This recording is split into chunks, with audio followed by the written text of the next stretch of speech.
You're doing everything right with your diet, but you're still not looking lean. In this video, I'm breaking down and I'm ranking the top 5 worst diet mistakes that are keeping you stuck with the help of some seriously shredded experts, so you can get lean without the gym bro routine.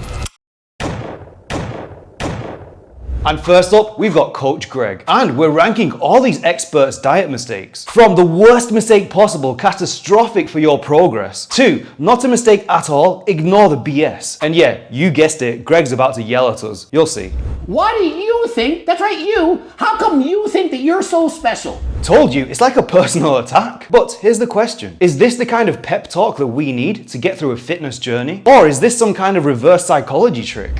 I'll just eat chicken, broccoli, and rice. I'll lose 100 pounds and I'll keep it off for life because I'm that strong-minded. I can do it. No one else can, but I will do it. Nope. Not reverse psychology. But honestly, he makes a really good point. People, they get this inflated sense of willpower when they're ready to go all in. Because when people start a new plan, they think, once I commit, I'm going to succeed. Massively underestimating the challenges and massively overestimating their own willpower. Which is why the data shows 80% of people fail their body transformation in the first 8 weeks. It's called false hope syndrome, and here's the problem. Willpower is not an on-off switch, it's more like a battery. So it's best reserved for when we need it the most. So firstly, here's how to slow down that willpower battery drain. Number 1, structure. You need a diet and training structure that works for your lifestyle. Whether it's that regular 3 meals a day, or intermittent fasting, or even 10 small meal snacks. You just need to lock in a routine, and that includes specific time for workouts. 2, you need flexibility within this structure, because life does not always go as planned, and you don't want to feel overwhelmed and fall off track just because you had one meal off plan. And this is where strategies like calorie cycling, or splitting your weekly workouts into smaller chunks come in as perfect solutions. And 3, target small achievable milestones. Break your bigger goal down into smaller wins that keep your motivation high. These mini victories remind you that you're making progress even when it feels very slow. And now for part 2, recharging the willpower battery. 1, you need a support system of some sort. Sometimes you're just wavering and constantly tempted and you just need that support. Whether it's friends, family, or a coach, having someone hold you accountable when things get tough is a game changer. 2, proper recovery. Do not underestimate the power of recovery. Sleep, sauna, diet breaks, social time, and even alone time too. These are critical for recharging both your physical and your mental energy. 3, set a finite end date. Ever heard of the Zeigarnik effect? It's the idea that without a clear endpoint, sustaining efforts becomes way harder. You need to set a date to wrap up this phase of the journey, so you can keep that psychological push to finish strong all the way to the end. So where does willpower fit in? Willpower, it's landing in the use with caution tier. You don't want to rely on it, but you're going to need some to get through those tough days. That's just how it is. And now we've got Eric Roberts, who loves a little bit of cheating. You will lose more weight eating this Ben & Jerry's ice cream than if you were to eat this bowl of strawberries.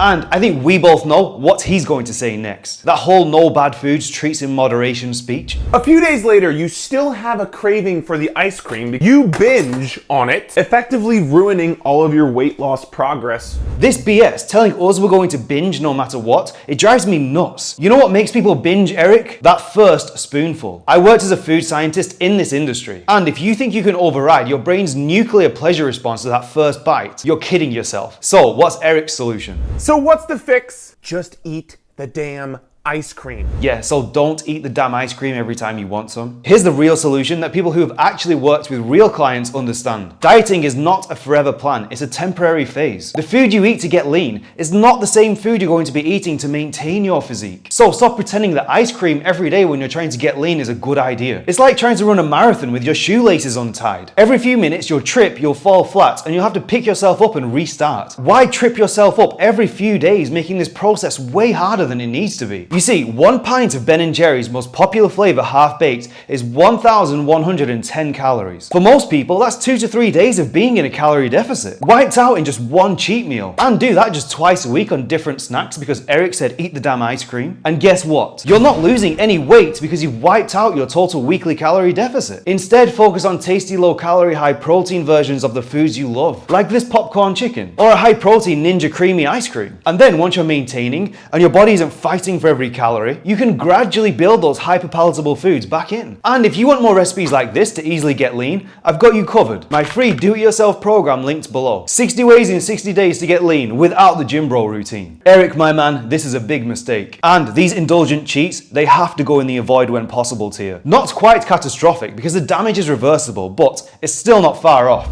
Now we've got everyone's favorite carnivore, Dr. Paul Saladino. And Paul's telling us he's got some fresh BS to share with us. Whoa, whoa, whoa, whoa, whoa, whoa, whoa, what are you doing? Whoa. Drinking my coffee. Let's talk about this. The poor guy at the pool with his coffee, he's got no idea what just hit him. But the way Paul runs in there, you think he's going to save his life, right? In the case of coffee, methylxanthines, like caffeine, are going to cause massive blood sugar swings, reactive hypoglycemia, Oh, really? acrylamide, associated with cancer from the roasting process, This gets worse? mold toxins, mycotoxins from the processing. So what's the verdict, Paul? It is doing you no good. Right, well I guess we're all gonna throw our coffee in the trash now, right? Not so fast. Coffee is not just the world's most popular drug. It's actually the #1 source of antioxidants in the American diet. But does that mean you can skip the fruit and veg antioxidants because you're covered now with coffee? No. This cherry picking of data on both sides is why nutrition gets so confusing for people. Anything that has an effect has side effects. That is just how it works on this planet. Sure, coffee does spike blood sugar, but it's not a bad thing. It just stimulates the release of adrenaline, which triggers your liver to release stored glycogen. You're not fainting in some hypoglycemic disaster every time you have coffee like Paul is suggesting. And then he brings up acrylamide in coffee roasting. Well, unless Paul is boiling and steaming all of his meat and organs, there's heterocyclic amines on your meat, Paul. The bigger point is this: if we really wanted to,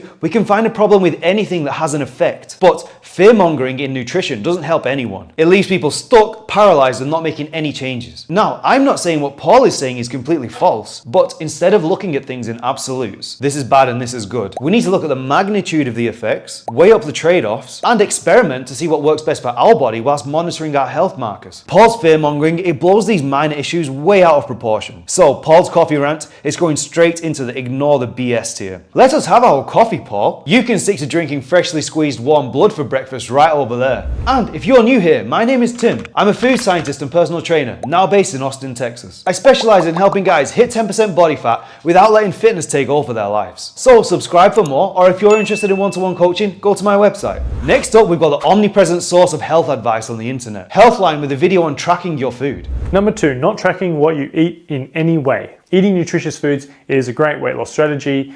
However, you could still be eating too many calories for weight loss. What's more, you could also not be eating the right amounts of protein or fat or carbs or fiber. Tracking is funny, it's always a controversial one. 50% of clients, they just get out their scale and track without a second thought. And the other 50%, they see it as a freaking nightmare, something they definitely do not want in their life. But the data is crystal clear. People lose way more weight when they track their food, period. So if you're in the camp that hates daily tracking, I've got a great solution for you. Track for 1 week, just 1 week, I promise. And during that week, create a simple meal matrix like this, where you have your protein and your carb sources listed, then your vegetables, your seasonings, and your sauces, and you just simply mix and match. From a list of a few simple ingredients, you can make so many tasty combinations. From these lists, I just picked shrimp, white rice, zucchini, Cajun seasoning, and sriracha, and now I can just simply cook all that up for a Cajun spice shrimp and white rice bowl. Or pick these ingredients: chicken breast, potatoes, asparagus, lemon and herb seasoning with a side of tzatziki, and then cook up lemon herb chicken with potato mash. And then after a week, I know what a proper portion size looks like, so I can stay within my daily calories and keep an eye on the scale and the mirror to make sure I'm on track. So if daily food tracking feels too much for you, set up your meals in this way, because when it comes to staying consistent, simplicity beats complexity every single time. And if you want a free matrix like this, you can grab it from my free Anti-Gym Bro Do-It-Yourself program below. Now, you can't just eat healthy food and expect to get lean, but tracking doesn't have to be an overwhelming task if you create a system. And that's why needing to track falls into the acceptable tier. It's very helpful, but it's not essential at all if you have the right tools in place. Now we've got YouTube's big fitness daddy, Mike Israetel. And of course, he's talking to us about workouts.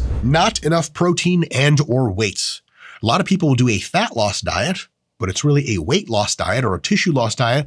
Mike's not wrong. We all know that friend that lost weight and now looks like an emaciated version of their former self. No muscle, no definition, just smaller. Or as Mike puts it, Man, I just lost 15 pounds. Like, oh, is that because you're sick? No, God damn it, I'm doing a diet. So, Mike said protein is key, and sure, we all know that. What people really overlook is this proper weight training thing. But we don't all need to become gym bros, so here's Mike's advice. They don't train hard with weights, and train hard may even mean 2 times a week full body weight training, and anything above, you're winning. And remember, this is giant muscular Mike telling us this. What he's really saying is, if you want to get lean and lose fat, not random tissue, you've got to train hard. But by hard, he does not mean spending hours in the gym. Just make sure, 1, every muscle group is taken close to muscular failure at least 2 times per week. And 2, you need to be hitting 6 to 10 sets per muscle group per week, bare minimum. You've got to weight train, no matter how big, how small, how old, or how young you are. It's a tough pill to swallow for some, but it's the truth. But you can do it anywhere, at the gym, at home, or wherever. But weight training is just a non-negotiable when you're losing weight. You do not want to end up skinny fat with the metabolic health nightmares that come along with that. But you also don't need to go full gym bro mode to get there. That's why I focus on challenge blocks and intensity techniques with my clients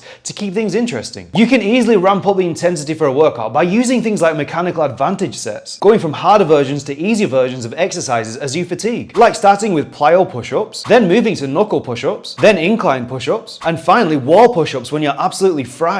This is the most critical thing when you're losing weight, because if you do not do it, you're just sabotaging yourself long term. Your body, it does not want to hold on to muscle, so you've got to send the right signal. This is S tier, no doubt about it, done. And for more coaching tips, watch my video here.